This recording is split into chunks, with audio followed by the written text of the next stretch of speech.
warahmatullahi wabarakatuh. Bertemu kembali di Tommy Speak, kanal yang dibangun oleh anak muda Bulukumba, yang tentu saja diharapkan memberikan inspirasi dan memberikan pengetahuan yang baik dan berbagi hal-hal baik tentang Bulukumba. Sore hari ini saya bersama dengan Ansar Pradipta. Siapa dia? Saya ingin mengulas sedikit tentang Ansar. Ansar ini dulu sering mendampingi saya pada saat saya jadi wakil bupati. Dia sebagai sopir yang menemani saya dalam perjalanan ini. Selamat sore, Ansar. Sore, Kak. Ya, biasanya selama ini kan kau yang nyetirin sama kalau pergi kemana-mana. Sekarang gilirannya saya yang menyetir untuk Anda. Saya ingin tanya-tanya dulu sebentar. Apa suka dukamu pada saat kau jadi sopir wakil bupati? Dukanya sih, Kak. Ya, dukanya dulu lah. Pada saat terlambat. Terlambat bagaimana? Terlambat ini pada saat kakak sudah mau masuk kantor, dan saya masih tidur. Jadi senangnya itu karena banyak belajar disiplin yang sebelumnya saya belum lakukan, dan saya senang bisa mendampingi wakil bupati. Berapa tahun kau jadi sopir wakil bupati, Ansar? Hanya 5 tahun, Kak, selama kakak jadi wakil bupati. Apa yang didapatkan jadi selama jadi wakil bupati, Ansar? Kan nggak bisa jadi orang kaya tuh ketika jadi wakil bupati, sopir wakil bupati. Banyak, Kak, yang bisa saya dapatkan. Belajar, disiplin, terus mendampingi wakil bupati dengan mengurus banyak masyarakat, dan itu sangat excited. Oh iya, pintar bahasa Inggris ya? Sedikit. Terus? Ya.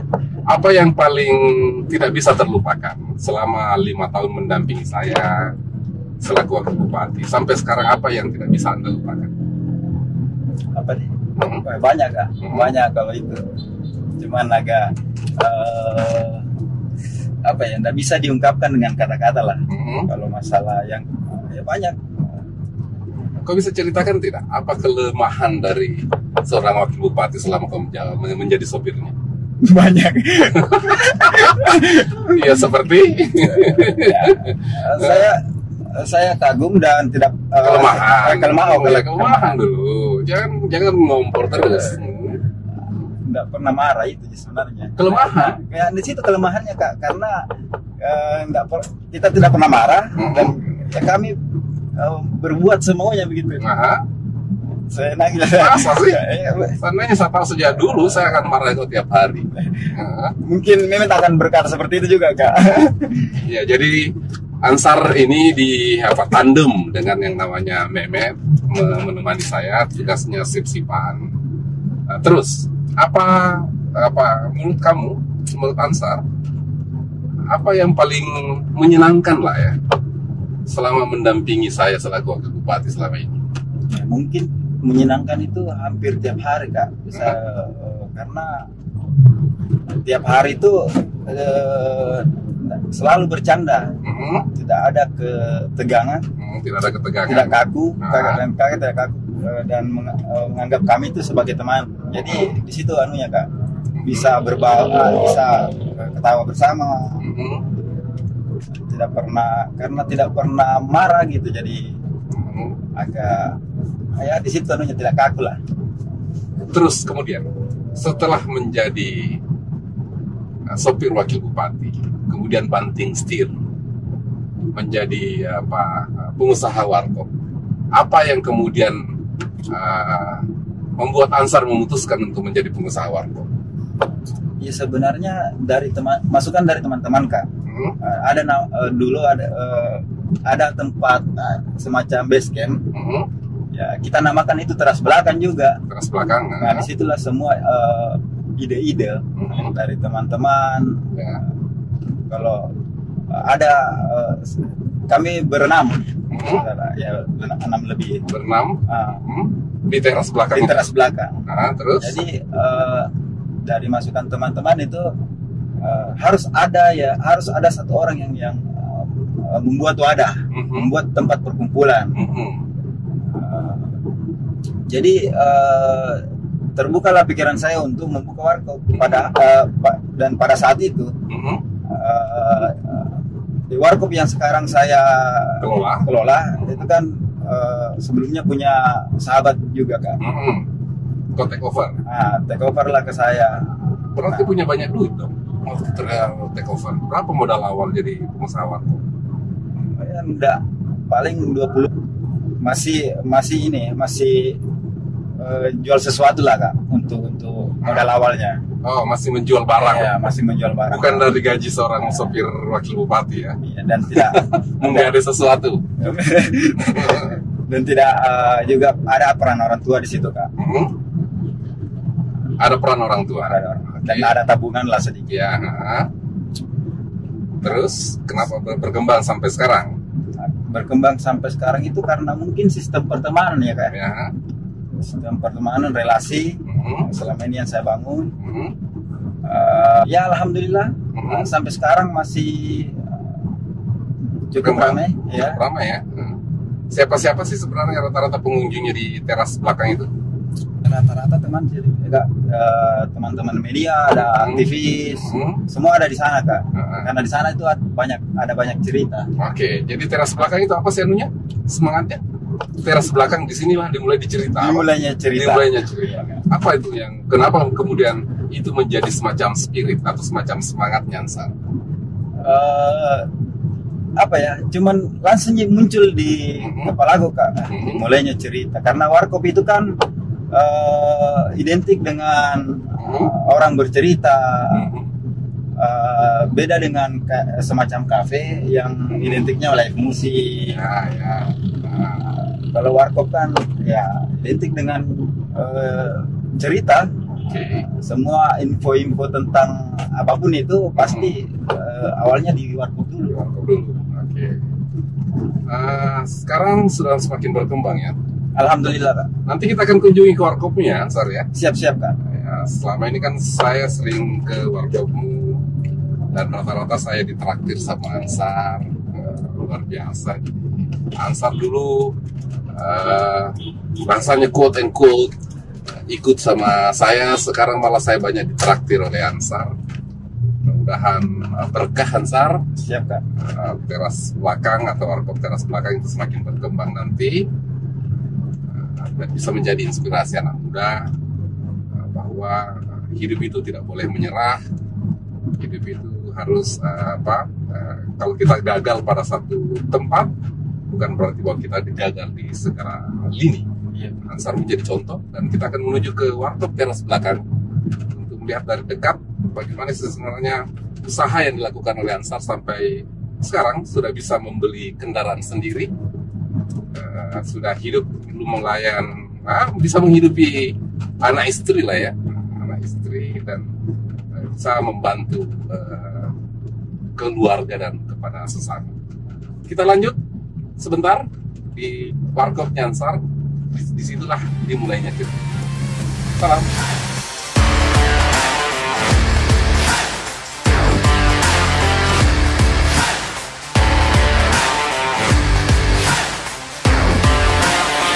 Sahabat sekalian, sekarang saya berada di teras belakang, warkop teras belakang, warkop yang dikelola oleh Ansar dan istrinya. Ini sebuah kerja keras yang dilakukan oleh Ansar untuk kemudian mewujudkan cita-citanya untuk membangun warkop. Mudah-mudahan dengan warkop ini kemudian akan menjadi tempat perbincangan, menjadi tempat dialog, menjadi tempat diskursus bagi anak-anak muda Bulukumba terkait dengan gagasan-gagasan masa depan Bulukumba. Ansar, bisa ceritakan? Jangan juga terlalu sopan bro. Lanjut saya. Ini bukan lagi tentang bupati dan wakil bupati dengan sopir ini tentang pengusaha dengan Tommy. Bisa diceritakan lebih detail asal mula kemudian warkop ini bisa berdiri? Ya, asal mulanya tadi warkop teras belakang itu dirancang ada tempat perkumpulan dulu sebelum terbukanya warkop teras belakang. Itu namanya juga nama base campnya itu teras belakang. Jadi kami itu ada mungkin sekitar 6 orang dan mereka menurut saya adalah sahabat-sahabat terbaik saya. Jadi disitulah dirancangnya teras belakang ini, Kak. Disitulah semua ide-ide, makanya sampai sekarang dan saat ini terbukalah teras belakang karena dirancangnya itu ada nama base camp dulu, teras belakang. Sudah break even point, Bos? Sudah kembali modal kah ini? Alhamdulillah, Kak. Alhamdulillah. Dan sudah mungkin 3 kali kembali modal. Alhamdulillah. Belum termasuk yang mencatat ya. Iya, Kak. Itu bagus. Itu tidak bisa dipungkiri ya, bagus. Ya. Untuk mungkin manajemen warkop itu tidak bisa dipungkiri karena warkop itu kan sistem pertemanan. Ya. Ini tidak bisa dipungkiri kalau masalah itu. Saya pernah melihat juga kalau warkop teras belakang ini kemudian juga memberikan ruang bagi orang-orang yang ingin menitipkan dagangannya. Iya, Kak. Dan kayak semacam kue-kue cemilan, kayak nasi kuning. Para sahabat yang mau, teman-teman saya yang mau nitip, ya kami persilahkan nitip. Dan itu dan sampai sekarang masih berjalan sistem nitip itu. Dan mereka juga ada keuntungan dari situ, kan. Ada selisih, ada sharing atau hanya nitip saja atau ya ada persen-persen dikit lah ya. Persen sedikit. Itu 1% lah. Apa mimpi besarnya Ansar dengan teras belakang ini? Ya pasti menjadi sukses. Tapi gini, Kak, definisi sukses saya itu, Kak, membahagiakan keluarga itu sudah cukup. Sukses itu kan tidak mesti kaya. Jadi istri saya senang, keluarga saya senang, itu sudah cukup sukses menurut saya. Jangan sampai kok jadi pengusaha ini sebenarnya by accident, kecelakaan. Kenapa kecelakaan? Karena mantan atasanmu dikala di pilkada. Oh tidak, Kak. Oh enggak, itu sudah lewat menurut saya. Dan itu adalah pengalaman, itu adalah masa lalu. Ya, ya sedikit sebenarnya. Ada faktor itu ya. Ada faktor itu ya. Kecelakaan sejarah. Sedikit. Dan semakin kesini saya menikmati, dan ini adalah passion saya, Kak. Selain saya bisa nongkrong, saya kan hobinya nongkrong, bergaul sama teman-teman. Itu tadi seperti yang kau bilang tadi, itu membuat kau sering terlambat selama ini. Ya mungkin itu, Kak. Tapi tidak bisa dipungkiri, Kak, pada terlambat saya itu kan ya kakak terlalu sibuk sampai tengah malam, saya malah sampai subuh biasanya dia mengurusi masyarakat, sampai kita juga kewalahan untuk bangun pagi. Ya itu. Dengar-dengar kau sudah beli mobil ya? Alhamdulillah, Kak. Dari apa namanya, dari bisnis kopi ini? Sedikit modal keuntungan dari kopi. Dan saya kan punya kendaraan dulu, Kak, dicicil. NMAX itu kan masih ada mungkin 10 bulan. Jadi itulah yang saya barter dengan tukar tambah ya. Sisanya itu keuntungan warkop ini, Kak. Apa yang membuat orang tertarik datang ke warkop teras belakang dibanding dengan warkop-warkop yang lain? Apa yang Anda tawarkan berbeda? Cerita dan rasa. Mungkin saya enggak ini ya memperbandingkan warkop saya dengan warkop lain. Tapi di sini tuh banyak cerita, Kak. Sebuah kalangan ada di sini, kalangan orang tua, kalangan anak muda. Jadi mereka datang ke sini, mereka membawa ide, membawa cerita yang berbeda-beda. Dan rata-rata yang kesini memang penikmat kopi, karena gosip politik juga ada di sini. Ada di sini, Kak. Semua ada di sini. Dimulainya cerita itu di sini. Memang makanya tagline-nya dimulainya cerita. Jadi ya siapapun pelanggan yang masuk di sini tuh akan ditokohkan. Makanya terus belakang sama dengan toko memang. Oh, teras belakang, dimulainya cerita, Anda kemudian akan jadi tokoh. Akan jadi tokoh. Jadi kalau mau jadi tokoh Kumba, akan datang ke teras belakang. Otomatis ditokohkan. Harganya lebih terjangkau nggak dibanding yang warkop yang lain? Sebenarnya standar sih Kak. Untuk warkop yang sederhana, ya memang standarnya begitu. Dan kami menyiapkan juga yang kayak porsi anak-anak mahasiswa. Porsi ekonomi? Iya, porsi ekonomis ya. Ekonomis. Itu ada sampai harga 5.000. Itu untuk menurut saya sih ini apa? Mampu menjangkau seluruh kalangan ya. Semua kalangan. Rata-rata di sini kan anak mahasiswa. Menurut terbatas uang jajannya dari. Dengan pandemi sekarang, apakah warkop teras belakang juga terdampak? Ya, iya Kak, agak terdampak karena dengan adanya juga PPKM yang kami harus tutupnya agak lebih cepat. Itu kami tutup jam segitu dan semua teman-teman pelanggan itu agak mengerti. Ya dampaknya sih terbukanya teras belakang kan pasca pandemi juga, jadi menurut saya nggak terlalu ini gitu. Jadi terbukanya teras belakang pada saat pandemi. Ya, jadi mulai beradaptasi dengan itu. Untuk anunya sih Kak, kami tetap menerapkan protokol kesehatan. Biasa kami bagi-bagi masker yang tidak punya masker dan lain-lainnya. Jadi semua dan pelanggan di sini itu agak mengerti pada saat kita jam tutup jam sekian, mereka mengerti. Nah, rata-rata orang yang ke sini tuh lumayan, rata-rata mahasiswa, adik-adik, kakak-kakak yang di sana, mereka agak tidak mengerti pada saat jam tutup mereka langsung buat. Ansar, apa suka dukanya menjadi pengusaha warkop? Ya dukanya dulu ya kan. Dukanya itu ketika pasti capek. Jam tidur juga semakin berkurang. Ya, jam tidur semakin berkurang karena di sini kami belum ini Kak, belum mempekerjakan orang. Karena menurut saya itu kan ini salah satu perjuangan pernikahan saya sama istri. Jadi untuk sementara saya sama istri dulu yang sekolah. Ya senangnya itu saya bisa nongkrong dan tidak jauh dari keseharian saya, nongkrong bersama teman-teman, cerita sama teman-teman. Makanya ya, saya buka warkop. Itu salah satu alasan saya untuk buka warkop. Nah, cuman itu mungkin. Ansar ini sekarang percaya diri dengan kadang-kadang mentraktir saya, mantan atasannya. Ini luar biasa. Apa yang membuat kau percaya diri untuk mentraktir kadang-kadang mantan bosnya?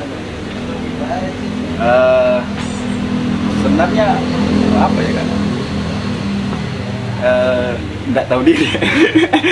Nggak tahu diri itu kalau datang ke warkop. Kecuali kalau mau ke banyak orang itu bukan itu merugikan. Kalau udah bawa diri sendiri ya, bawa diri bisa ditraktir ya. Oke. Itu jiananya Kak, nggak mungkin. Jadi setiap saya ke warkop ini kadang Ansar menolak uang dari saya. Dia mungkin tahu kondisi keuangan saya juga tentu saja, sehingga dia berani untuk menolak uang. Di samping menurut saya ini adalah bentuk kesetiakawanan karena kami sudah 5 tahun sama-sama. Dia tahu kelemahan dan kelebihan saya tahu juga kelemahan dan kelebihannya. Jadi bukan lagi mengacu pada relasi sopir dan wakil bupati, tetapi kami sudah menjadi sahabat.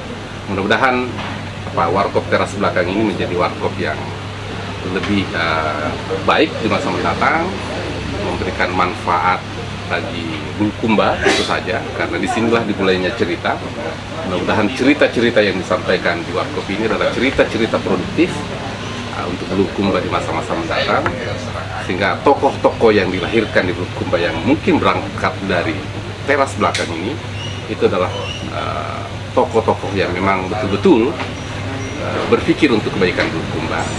Karena dimulainya cerita, mudah-mudahan bisa menjadi diskursus yang lebih jauh, dan cerita yang lebih jauh yang dilakukan melalui aksi-aksi nyata untuk Bulukumba di masa mendatang. Terima kasih banyak Ansar, sudah menjadi sahabat seperjalanan selama ini. Ketika saat di masa lalu adalah sopir wakil bupati, sekarang sudah menjadi pengusaha warkop yang sudah cukup sukses. Mudah-mudahan kesuksesan ini terus berlanjut dan bisa memberikan inspirasi kepada pemuda-pemuda yang lain, sahabat-sahabat yang lain di Bulukumba, bahwa jangan pernah menyerah, karena nasib kita itu tergantung bagaimana kita kemudian merespon dari perubahan-perubahan yang terjadi di sekitar kita. Oke, ada yang bisa aku bagi dengan teman-teman yang lain tentang apa yang kau lakukan saat ini? Untuk anak-anak muda yang ada di luar sana, mungkin ya sedikit nih Kak, passion to passion, jati diri dulu lalu bergaya. Jati diri dulu baru kemudian bergaya, jangan bergaya dulu baru cari jati diri. Oke, menarik. Terima kasih banyak. Demikian saya Tommy Satrio Yulianto melalui kanal Tommy Speak, berbagi untuk sahabat-sahabat sekalian. Semoga bisa memberikan inspirasi bagi kita semua. Assalamualaikum warahmatullahi wabarakatuh.